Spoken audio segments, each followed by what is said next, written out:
Hello friends, I am Gali Sarish. On behalf of BSc IPF, we are running this series of videos on union budget. So in this particular second video, we would see what are the various components of union budget. So as we have seen earlier, it is an annual financial statement and it relates to receipts and expenditure of a government for a particular financial year. So whenever we are talking about union budget or annual financial statement, always we look into receipts and payments of the government. We don't look into profit and losses. Government is not supposed to be a profit making organization. We call it as non-profit making organization, and the financial statements are structured in that manner. So coming back to the composition, one is revenue budgeting, one is capital budgeting. So whenever we are talking about revenue budget, we are looking into current financial year's receipts, incomes and payments. When I talk about capital budgeting, it looks into matters related to assets and liabilities of the government. So both this has to be done on a simultaneous basis. It cannot entirely focus upon the revenue budgeting, it cannot entirely focus upon the capital budgeting. Both has to be balanced properly. So when we are talking about revenue budgeting, there is revenue receipts, there are revenue expenditure. So whenever we are talking about revenue receipts, it's a source of income for the government.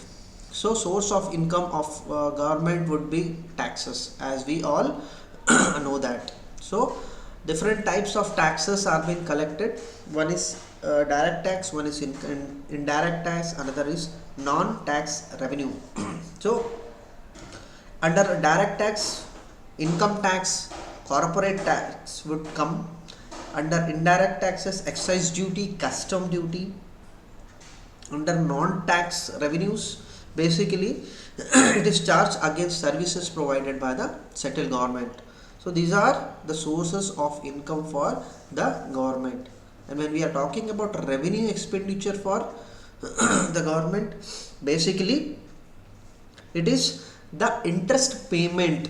First part will be the interest payment for the money that the government has borrowed from the market. For the requirements, government borrows money from the market. So in that regards, it has to pay some interest on the borrowed money. So interest payment comes under revenue expenditure.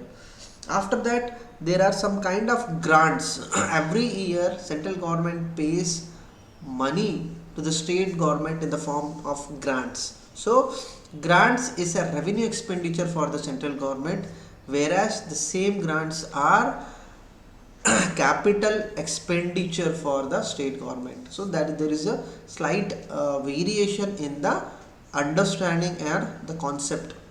So grants are a revenue expenditure for the central government. And when we are talking about capital budgeting, so under capital budgeting, receipts would be whenever government sells its assets. So the sale procedure amount that government receives, it becomes capital receipt for them. So when we are talking about sale of government assets, sale of shares, PSU disinvestments, that is what we talk about.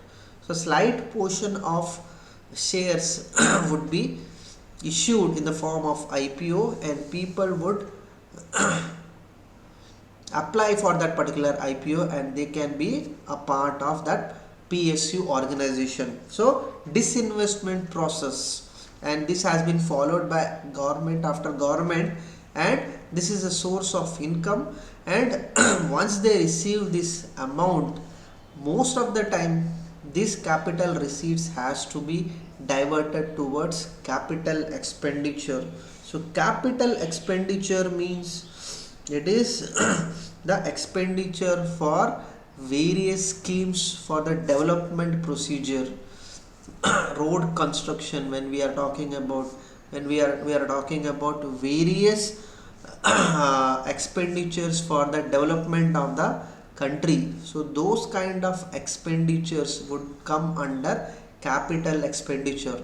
So overall, whenever we are talking about union budget, it has to balance both revenue as well as capital budget.